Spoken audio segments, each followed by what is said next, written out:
Hey guys, in today's video, this video will be mainly kind of going over what to expect moving into October, but also generally moving into generally the rest of the fall, and even taking a little bit of a look at maybe what to expect for the winter season. But this will mainly be taking a look at what to expect for North America's fall of 2020, and what to expect for the U.S. for the fall months.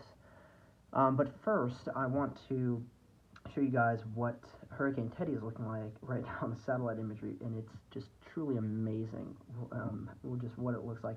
It's still a fully tropical cyclone. Currently it's a strong Category 2 hurricane with sustained winds at 100 miles per hour. Pressures at somewhere near 960 millibars. But the incredible thing is just how large it is. You can see right there.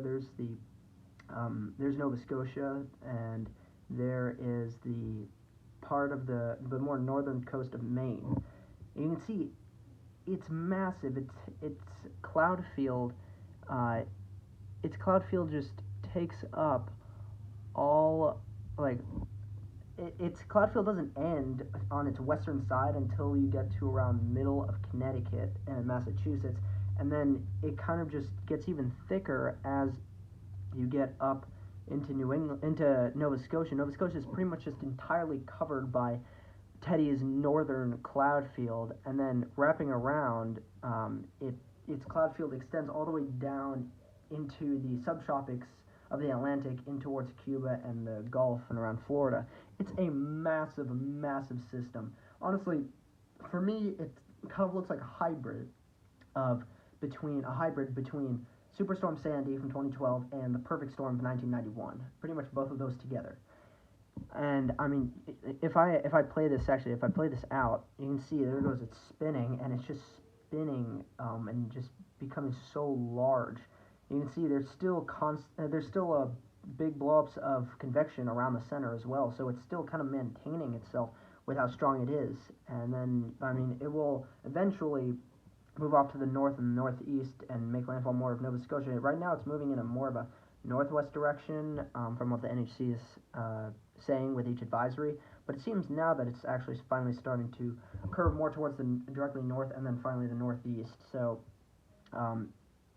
if it were to continue on the northwest direction, of course, I would be continuing to make true updates on Teddy mainly, because then that would mean it would be continuing northwest towards New England and impacting New England the most. But no, thankfully for us in New England, Teddy will be curving more to the north and east and hitting Nova Scotia. But still, its cloud field will still extend way far away from its center, extremely far away from its center, covering tons of most parts of New England, and of course all of Nova Scotia, Newfoundland, and a majority of Atlantic Canada.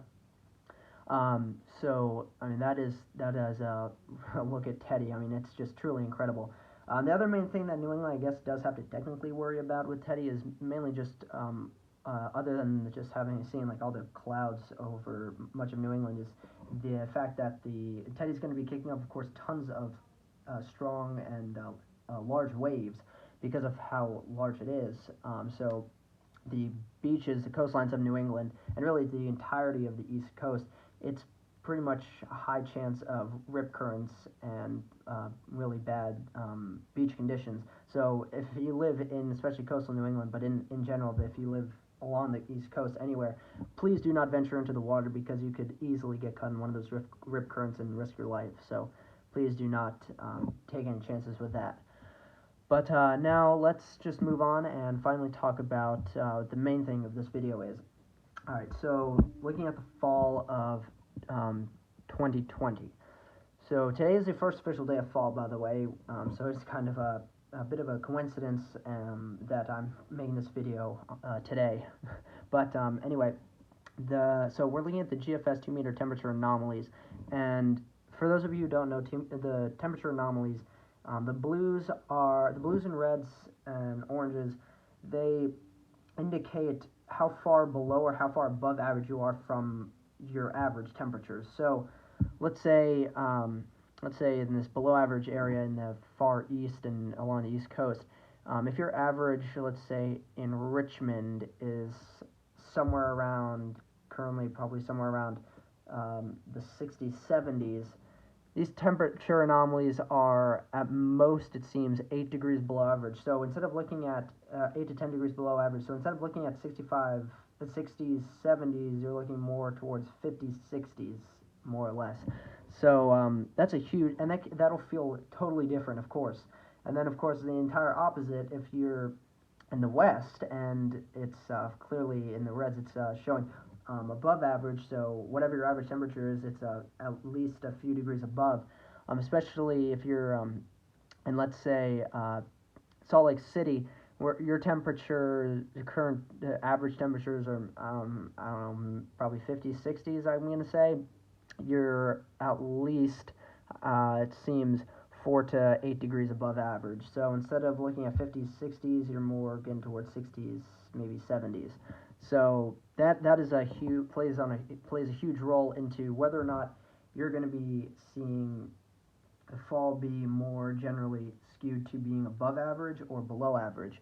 And as this is really more looking at for what we're looking at with the GFS is showing more day to day kind of what we should be expecting. So you can see the below average temperatures for the below average temperatures for the Eastern U.S. start to erode as the warm temperatures start to continue to move to the west and cover majority of the east. You can see it kind of takes over a bit, but still, it seems in general, much of the south and southeast stays somewhat below average in spots, but then the warmth takes over.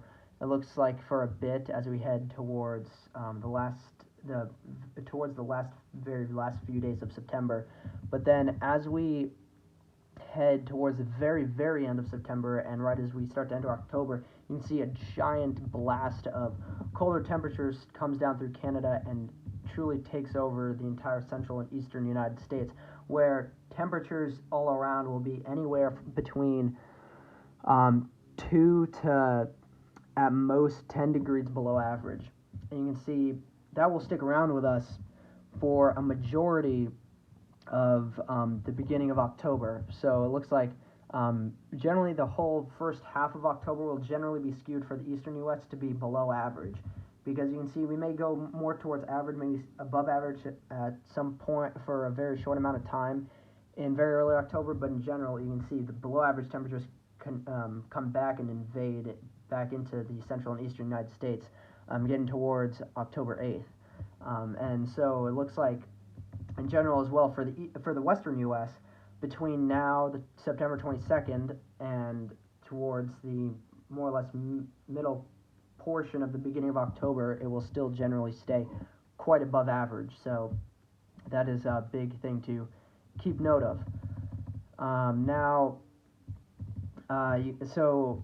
It looks like in general that October will be more skewed to be more below average in the east, above average in the west. So for you cold lovers, if you live in the east, you'll definitely experience much colder temperatures than your average. So will feel much colder than your average, which will be great for you guys because that will really pump you up for the potential of the winter for the eastern U.S. being colder and snowier than what we've seen, especially in the last few years.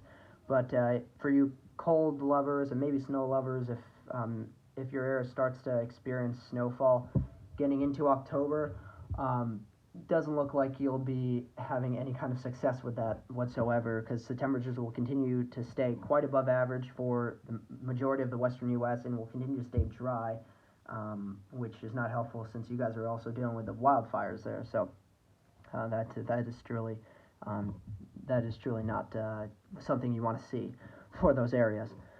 Now let's look at the CFS model, and this is kind of more of a climate model and is more relied upon a bit more to help us kind of glimpse into the future to see potentially what we could generally expect or what we most likely could expect for the coming weeks or months. In this case, since we're looking at the fall in general, we'll be looking at the fall months of what the CFS thinks October, November, and December will be looking like for the eastern and western United States.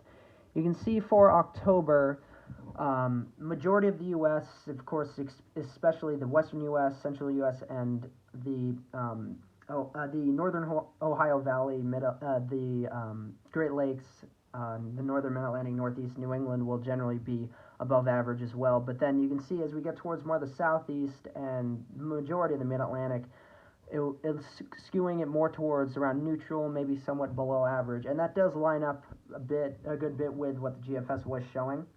So that is a good sign that the CFS does have a good handle on what October we should expect for October. Now, of course, that is not to say that the entire the entire northern part of the eastern U.S.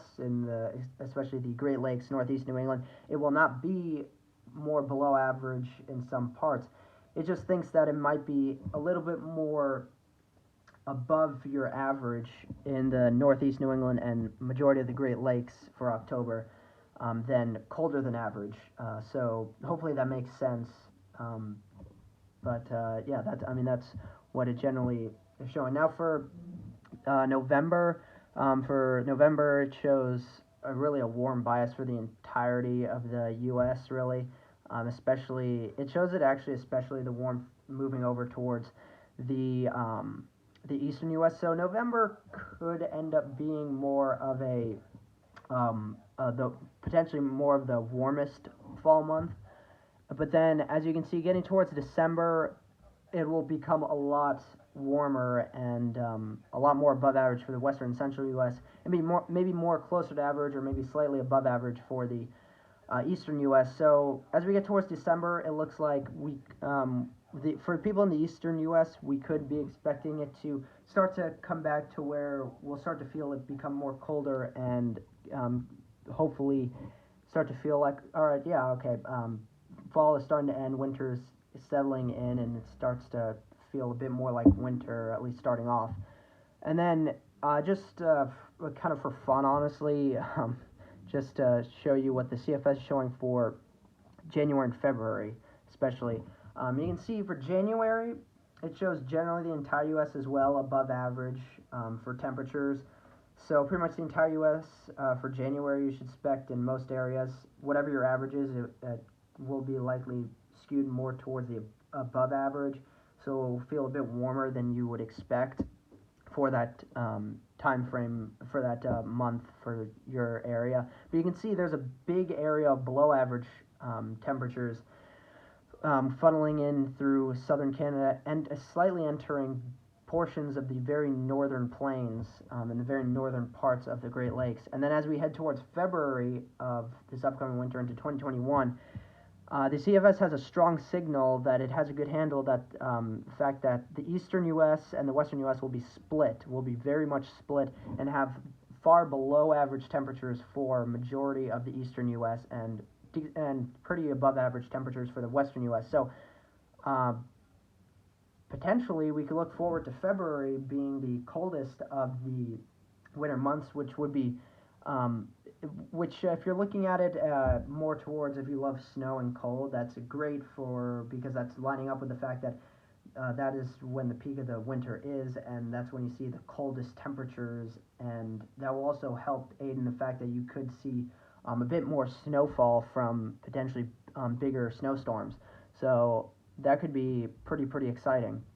But it looks like in general, the fall months this year, it will be skewed a bit more to where it's more generally by the end of the fall before we officially enter winter. The Eastern U.S. will be probably neutral to somewhat slightly above average for the most part, and the West will continue to be very much above average.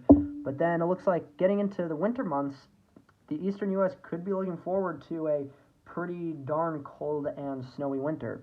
But of course that is pretty far out still, of course, so we're not going to fully bank on that yet. We're going to have to really wait until we get more towards November, especially towards the end of November and into December to really start making videos and thinking about that. But so yeah, that is a bit of a glimpse into what we could expect for the fall months. So again, if you're living in the Eastern U.S., especially closer towards the East Coast, you could be expecting for October being generally more neutral most of the time to maybe parts being below average and some parts being above average, maybe as we get farther into October, towards the end of October.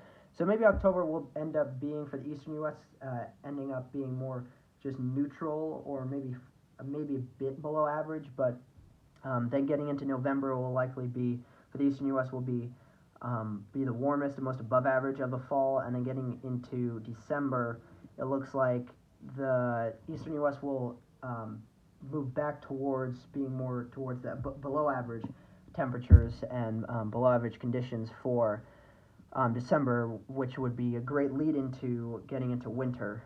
But of course, we'll see. But that is a look into what we could expect for this upcoming fall and what to expect in terms of temperatures for the upcoming fall. Let's see if I want to show you the precipitation, what's showing for precipitation, but I don't see that on here. Oh, wait, here, monthly. Oh, here, monthly. Okay, I also want to show you I'll show you the precipitation outlook as of right now, according to the CFS model for October, November, and December only, just to show you generally what to expect for Western U.S., Eastern U.S., if you're expecting the fall to be, expecting to have a lot of precipitation during the fall or not much precipitation during the fall. So you can see for October, it looks to be generally below average for much of the country, excluding the very northwestern part of the United States, for generally coastal Washington and Oregon, and a majority of the Northeast, the inland Northeast, and New England. So October looks to be maybe a bit wetter for the interior parts of the Northeast and New England, and the very coastal areas of the Northwest.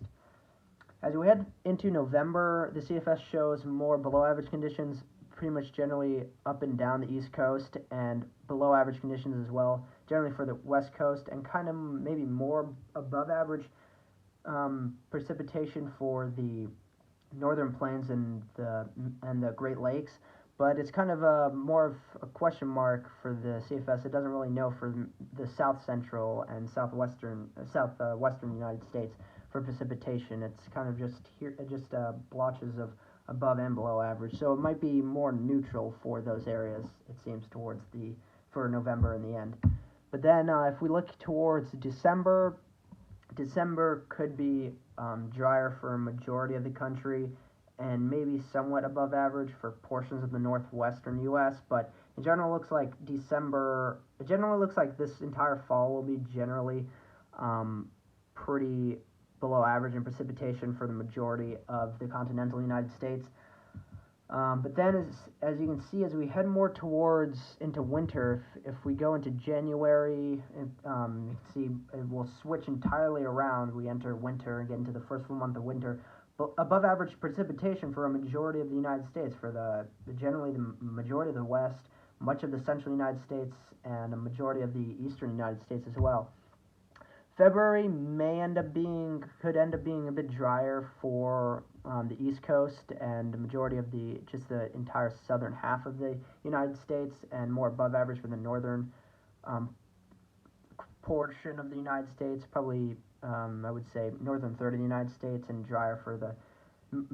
generally drier for the southern 2/3 of the United States. But then, as we head into February, the peak of the winter, it looks like, according to the CFS currently, it seems that it's thinking that the central and eastern United States will be above average for precipitation. So for the winter, we could end up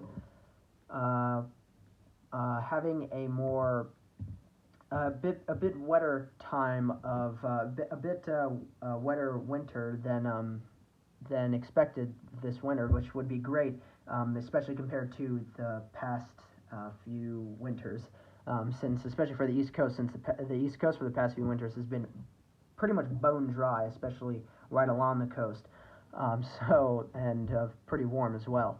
So that would be a great turnaround if we could really if we head into winter and we could get a majority of the months of the winter having a lot of precipitation, which would really help in the fact to get a lot more snowfall. So that would be a very great thing to end up happening. So that's a look into what we could expect for generally fall and maybe somewhat to expect for the winter. Hopefully you guys enjoyed the video. I really hope you enjoyed. If you did enjoy, please consider liking, commenting on the video. If you're a first-time viewer and you liked what you saw in today's video, please consider subscribing, and I'll see you guys in the next video. Bye.